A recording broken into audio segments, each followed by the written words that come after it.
22 വർഷത്തിനു ശേഷം നടി സൗന്ദര്യയുടെ മരണത്തിൽ സംശയമുണ്ടെന്ന് പരാതി.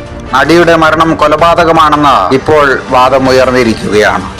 കന്നഡ നടി രണ്യ റാവു പ്രതിയായ സ്വർണ്ണക്കടത്ത് കേസിൽ CID അന്വേഷണ ഉത്തരവ് കർണാടക സർക്കാർ പിൻവലിച്ചു. കേരളത്തിലെ ദലിത് എഴുത്തുകാരനും സാമൂഹിക പ്രവർത്തകനുമായ KK കൊച്ച് 76 വയസ്സ് അന്തരിച്ചു. കോട്ടയം കല്ലറ സ്വദേശിയാണ് KK കൊച്ച്.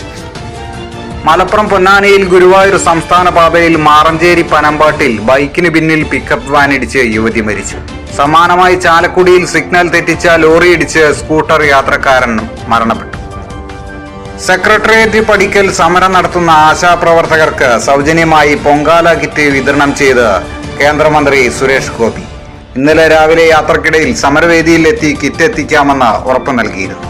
വൈകിട്ട് പാർട്ടി പ്രവർത്തകരുടെ നേതൃത്വത്തിൽ 100ഓളം പേർക്കുള്ള അരി തുടങ്ങിയ സാധനങ്ങൾ സമരവേദിയിൽ എത്തിക്കുകയായിരുന്നു.